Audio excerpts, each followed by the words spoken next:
29वीं पुतली मानवती ने इस प्रकार कथा सुनाई। राजा विक्रमादित्य बेस बदलकर रात में घूमा करते थे। ऐसे ही एक दिन घूमते घूमते नदी के किनारे पहुंच गए। चांदनी रात में नदी का जल चमकता हुआ बड़ा ही प्यारा दृश्य प्रस्तुत कर रहा था।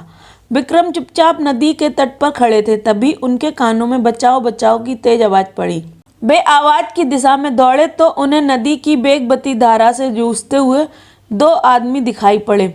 गौर से देखा तो उन्हें पता चला कि एक युवक और एक युवती तैरकर किनारे आने की चेष्टा में हैं, मगर नदी की धाराएं उन्हें बहाकर ले जाती हैं। विक्रम ने बड़ी फुर्ती से नदी में छलांग लगा दी और दोनों को पकड़कर नदी किनारे ले आए। युवती के अंग अंग से यौवन छलक रहा था। वह अत्यंत रूपसी थी। उसका रूप देखकर अप्सराएं भी लज्जित हो जाती। कोई तपस्वी भी उसे पास पाकर अपनी तपस्या छोड़ देता और गृहस्थ बनकर उसके साथ जीवन गुजारने की कामना करता। दोनों कृतज्ञ होकर अपने प्राण बचाने वाले को देख रहे थे। युवक ने बताया कि वे अपने परिवार के साथ नौका से कहीं जा रहे थे। नदी के बीच में वे भंवर को नहीं देख सके और उनकी नौका भंवर में जा फंसी। भंवर से निकलने की उन लोगों ने लाख कोशिश की पर सफल नहीं हो सके। उनके परिवार के सारे सदस्य उस भंवर में समा गए, लेकिन वे दोनों किसी तरह यहाँ तक तैरकर आने में कामयाब हो गए। राजा ने उनका परिचय पूछा तो युवक ने बताया कि दोनों भाई बहन हैं और सारंग देश के रहने वाले हैं। विक्रम ने कहा कि उन्हें सकुशल अपने देश भेज दिया जाएगा। उसके बाद उन्होंने उन्हें अपने साथ चलने को कहा और अपने महल की ओर चल पड़े। राजमहल के नज़दीक जब वे पहुँचे तो विक्रम को प्रहरियों ने पहचान कर प्रणाम किया। युवक युवती को तब जाकर मालूम हुआ कि उन्हें अपने प्राणों की परवाह किए बिना बचाने वाला आदमी स्वयं महाराजा धीराज थे। अब तो वे और भी कृतज्ञता भरी नज़रों से महाराज को देखने लगे। महल पहुंचकर उन्होंने नौकर चाकरों को बुलाया तथा सारी सुविधाओं के साथ उनके ठहरने का इंतजाम करने का निर्देश दिया। अब तो दोनों का मन महाराज के प्रति और अधिक आदर भाव से भर गया। वह युवक अपनी बहन के विवाह के लिए काफ़ी चिंतित रहता था। उसकी बहन राजकुमारियों से भी सुंदर थी, इसलिए वह चाहता था कि किसी राजा से उसकी शादी हो, मगर उसकी आर्थिक हालत अच्छी नहीं थी और वह अपने इरादे में कामयाब नहीं हो पा रहा था। जब संयोग से राजा विक्रमादित्य से उसकी भेंट हो गई तो उसने सोचा कि क्यों ना विक्रम को उसकी बहन से शादी का प्रस्ताव दिया जाए। यह विचार आते ही उसने अपनी बहन को ठीक से तैयार होने को कहा तथा उसे साथ लेकर राजमहल उनसे मिलने चल पड़ा। उसकी बहन जब सचकर निकली तो उसका रूप देखने लायक था। उसके रूप पर देवता भी मोहित हो जाते, मनुष्य की तो कोई बात ही नहीं। जब वह राजमहल आया तो विक्रम ने उससे उसका हालचाल पूछा तथा कहा कि उसके जाने का समुचित प्रबंध कर दिया गया है।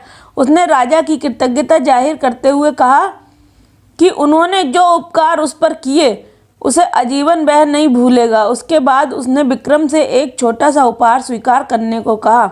राजा ने मुस्कुराकर अपनी अनुमति दे दी। राजा को प्रसन्न देखकर उसने सोचा कि वे उसकी बहन पर मोहित हो गए हैं। उसका हौसला बढ़ गया। उसने कहा कि वह अपनी बहन उनको उपहार में देना चाहता है। विक्रम ने कहा कि उसका उपहार उन्हें स्वीकार है। अब उसको पूरा विश्वास हो गया कि विक्रम उसकी बहन को रानी बना लेंगे।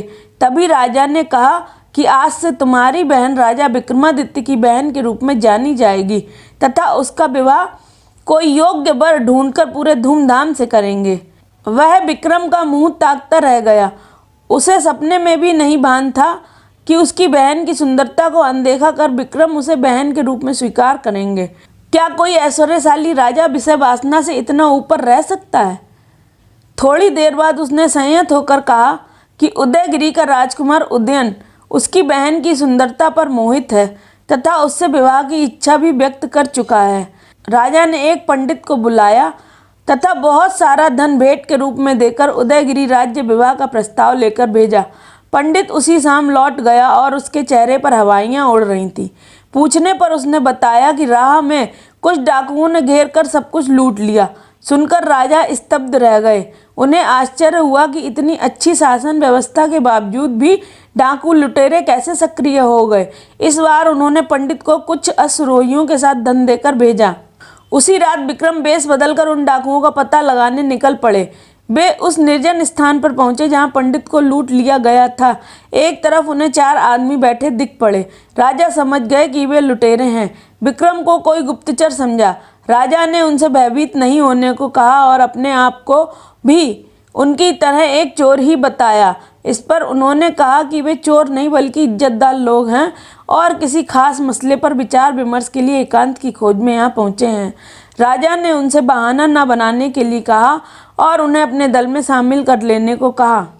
तब चोरों ने खुलासा किया कि उन चारों में 4 अलग अलग खूबियां हैं। एक चोरी का शुभ मुहूर्त निकालता था, दूसरा परिंदे जानवरों की जबान समझता था, तीसरा अदृश्य होने की कला जानता था तथा चौथा भयानक से भयानक यत्न पाकर भी उफ तक नहीं करता था। विक्रम ने उनका विश्वास जीतने के लिए कहा, मैं कहीं भी छिपाया धन देख सकता हूँ। जब उन्होंने यह विशेषता सुनी तो विक्रम को अपनी टोली में शामिल कर लिया। उसके बाद उन्होंने अपने ही महल के एक हिस्से में चोरी करने की योजना बनाई। उस जगह पर शाही खजाने का कुछ माल छिपा था। वे चोरों को वहां लेकर आए तो चारों चोर बड़े ही खुश हुए। उन्होंने खुशी खुशी सारा माल झोली में डाला और बाहर निकलने लगे। चौकस प्रहरियों ने उन्हें पकड़ लिया। सुबह में जब राजा के दरबार में बंदी बनाकर उन्हें पेश किया गया तो वे डर से पत्ते की तरह कांपने लगे। उन्होंने अपने 5वें साथी को सिंहासन पर आरूढ़ देखा। वे गुमसुम खड़े राजदंड की प्रतीक्षा करने लगे, मगर विक्रम ने उन्हें कोई दंड नहीं दिया। उन्हें अभयदान देकर उन्होंने उनसे अपराध न करने का वचन लिया और अपनी खूबियों का इस्तेमाल लोगों की भलाई के लिए करने का आदेश दिया। चारों ने मन ही मन अपने राजा की मान्यता स्वीकार कर ली और भले आदमियों की तरह जीवन यापन का फैसला कर लिया। राजा ने उन्हें सेना में बहाल कर लिया। उदयन ने भी राजा विक्रम की मुंहबोली बहन से शादी का प्रस्ताव प्रसन्न होकर स्वीकार कर लिया। शुभ मुहूर्त में विक्रम ने उसी धूमधाम से उसकी शादी उदयन के साथ कर दी जिस तरह किसी राजकुमारी की होती है। सिंहासन बत्तीसी की अगली कहानी जानने के लिए हमारे चैनल को सब्सक्राइब करिए। कहानी अगर पसंद आई हो तो कहानी को लाइक करिए, बेल आइकन का बटन भी हिट कीजिए ताकि आपको नेक्स्ट वीडियो की नोटिफिकेशन मिल सके।